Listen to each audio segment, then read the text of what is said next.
I recently picked up this 9-drawer Drexel dresser. It's from their Tryon Manor collection. It's in fairly good shape. There's some problems here. A little repairs going to be needed on the base, and there's a repair up here in the corner that needs to be done. And there's your typical dings and scratches and gouges from years of wear and abuse.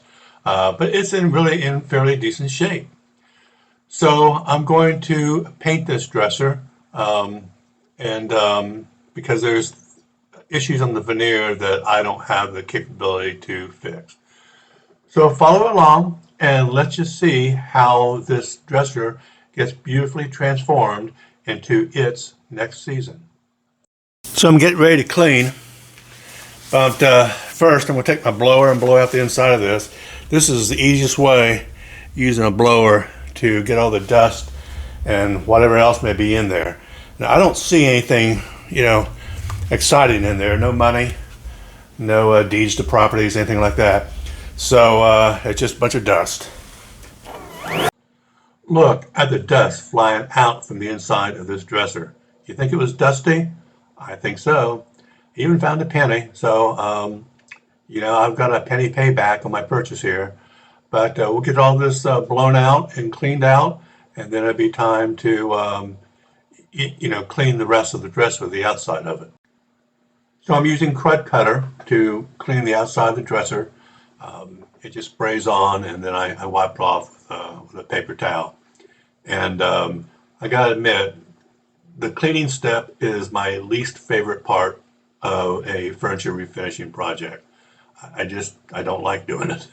But it needs to be done, at least I do. Some people don't clean, I guess, and I usually do.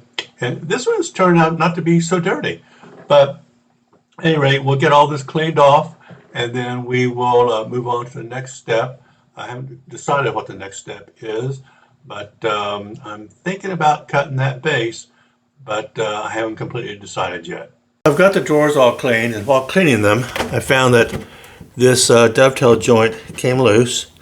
So I'm going to put some glue down in there, and we're going to clamp it up and let that sit overnight. So I'm just going to put some glue down here in the joints, and then push that top back down, and I'm going to put a couple of long clamps on it. I'm going to clamp it overnight, and it should be good to go by the morning. I'm using Titebond 2 glue. I use that on almost everything that I have to glue together. And then after we clamp it, we'll wipe off the excess and we'll let it dry overnight. So I'm going to start scuff sanding the drawers. I've got 3 without any trim or molding, and then the other 6 does have trim and molding, so they're going to be a little harder to scuff sand. But I'm using 180 on this, and just using a regular sanding sheet, my Surfprep. And then when I get to the other drawers, I'm going to change to a 150 to 180, I think it's 150 to 180 sanding pad. That way I can go around the curved edges of the drawers a little easier.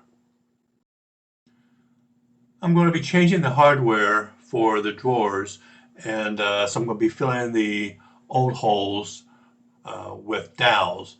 And the dowel that I had is just slightly bigger than the holes. So I'm going to have to drill them out a little bit, and then I'll put glue in the holes and stick the dowel in, and then I will cut them off with my multi-tool. And then I will put that wood filler on top of that just to fill in any gaps, and then we'll be good to go. I got to do this on 6 different drawers. I don't always use dowels, but they really are convenient if I've got some that are close to the size of the hole. And these are close, but I do have to drill them out a little bit. But it's a lot easier than mixing up Bondo and filling in. And so this time I'm going to use dowels. So I've decided I'm going to cut this base. I wasn't going to, and I decided I'm going to. So I'm going to kind of cut straight up, then over to here. This is a strip that's been nailed on, so I'm going to attempt to try to get that off. That way the cut is going to be really pretty easy. I mean, I could cut to here, right? But then I don't think it looks right with this gap here. So we're going to take that off, if I can. So as it turns out, this little strip came off really easy. I guess it was just held on by some pin nails, it looked like, or really small brad nails. But I was able to pry this right off, and it didn't even look like there was any glue on it. But so now we're going to cut the dresser, and I'm going to cut it right there on that line where I just removed that strip. So I'm going to mark the cuts for the vertical on the leg, and then I'll mark where the line should go on the cross cut.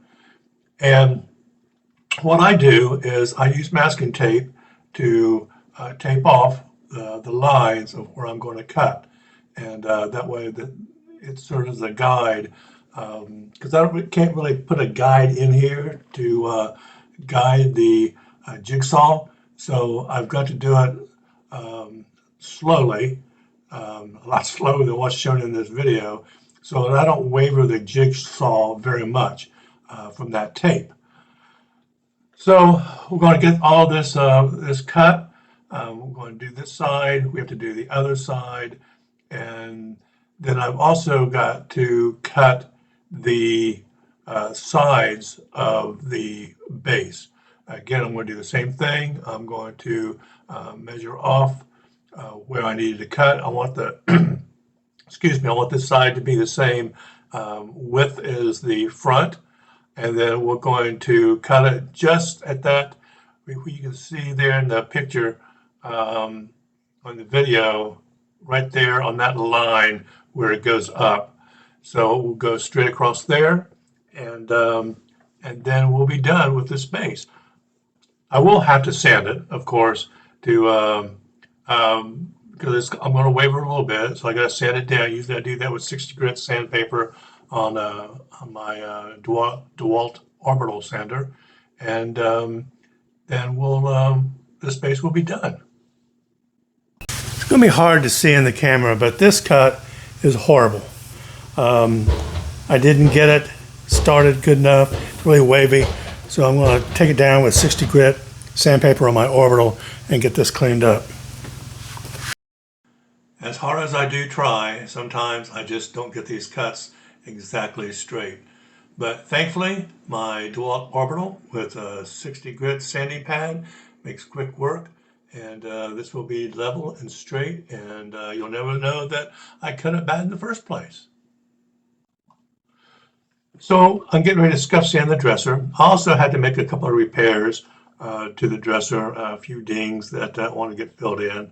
So I'm going to get those smoothed out, and the entire dresser is scuff sanded in preparation for primer. So due to the age of the dresser and you know what it was initially painted with and so on and so forth, I need to seal it, to seal in all the tannins so they don't bleed through the primer. Now, I could have done that in a couple of different ways. I simply could have used a shellac-based primer, but I just didn't feel like getting it out, rolling it, or brushing it on, and then having to sand that down and smooth that out. So instead, I chose to use SealCoat, which is a de-waxed shellac, and it is mixed with 1-to-1 with alcohol to thin it out just a little bit. And so I really don't need it full strength, but I'm going to brush on the shellac. It's really thin and easy to get on. And then once that's done, I will have to go back, and because paint doesn't stick to this, even after it's scuff sanded, it's kind of slips and slides on this. So I will need to put a bonding primer on, but that I can spray because it's a latex bonding primer. So yeah, it's 2 steps, but I think that in the end, it will save me a little bit of time. I didn't show it, but I did lightly sand the dresser once the shellac had dried. And now, as I explained before, I'm going to be spraying a bonding primer on top of this so that my paint will stick. So I'm using a Wagner 3500 sprayer. I really like this sprayer. I very seldom have any issues, and when I do, it's usually my fault. Um, but we're going to put the primer on, let that dry for a few hours, and then we'll be ready to start putting on the regular coats of paint. What I have learned is that when you put primer on, it exposes some things that you didn't see before. It's almost like a law. And so I see some places where it needs to be patched. And so I'm going to just simply do that with that wood filler and patch those up and let those dry. And then we'll be ready to finally move on once I get that sanded down smooth. I did end up spraying the dresser with 2 coats of primer, and I sanded between coats to make sure it was nice and smooth. And now I'm putting on the first coat of the base paint that I'm using. It's called Accessible Beige. It's by Sherwin-Williams, and it's a urethane trim enamel. It's one of my most favorite paints. It's very hard, durable. Supposedly you don't have to put a top coat over it. And if I was doing trim, I probably wouldn't. But on dressers, since they get abused a lot anyway, I always put top coat on, whether it calls for it or not. I just do, because I just want to make sure that it's going to be the best finish possible. So I'm going to spray this on. I believe I'm going to be spraying at least 2 coats, possibly 3 coats on this dresser before you put top coat on. And I will be also, again, sanding very lightly between coats. Well, I sprayed the first coat of my paint on here, and lo and behold, it showed up some imperfections that I didn't see before. I should have, but I can't let them go. So there's one up here, there's one here, and I've got several on those 3 drawers where, when I plugged the original hardware holes, they look fine under the primer, but I'm seeing some little bit of imperfection when this paint was on here. So, and you really want to get this stuff right, unless you're trying to leave in, to make it more of a rustic look and leaving in the history of a piece, so to speak, with its dings and dents, which, depending on what you're after, that's certainly acceptable. I'm after a new look, and that's not acceptable. So I'm fixing what I can. I've also noticed that I'm going to have to take each of these drawers out. I'm going to caulk these seams. They're starting to show up, and so I'm going to caulk those. And all this be dried about an hour, and I can spray the second coat of paint on. You may have noticed when I sprayed this dresser, I had pulled the drawers out. They have a pretty wide drawer front on these drawers. So I was hoping the sprayer was going to get most of it, but it didn't. And so I do have to go back over the sides and the top to make sure that it's it covers. That's one of the issues of painting with the drawers in, is you do have to go back sometimes and do the sides and the top where your sprayer can't reach. So do this to all the 6 drawers, and then we'll be ready to move on. So I'm getting ready to put my second coat of paint on. So I'm going to lightly sand.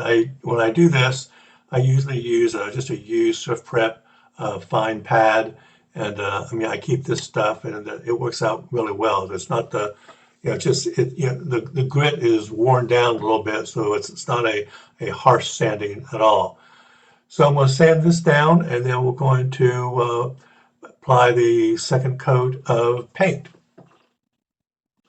So I'm spraying the second coat of paint on here, and not very exciting, same as you saw before actually.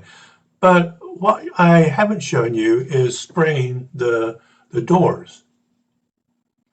Although I've not recorded anything about the two doors that are on this dresser, I've been sanding and priming and putting shellac on these just like I have been the dresser. Nothing real exciting, but they have to be painted too. So this is actually also the second coat of paint on these doors. And I built a while back this little PVC rack. It's really turned out to be really handy that I can hang things from the top. I also have a piece I can put in the middle if what I'm painting is short enough, and I can hang some from the top and from the middle part. So we're going to get these all painted, and then we're just about done with this dresser, and I'm going to show the final reveal. So here's the final reveal. Updated base, new hardware, a nice coastal neutral color. This turned out gorgeous.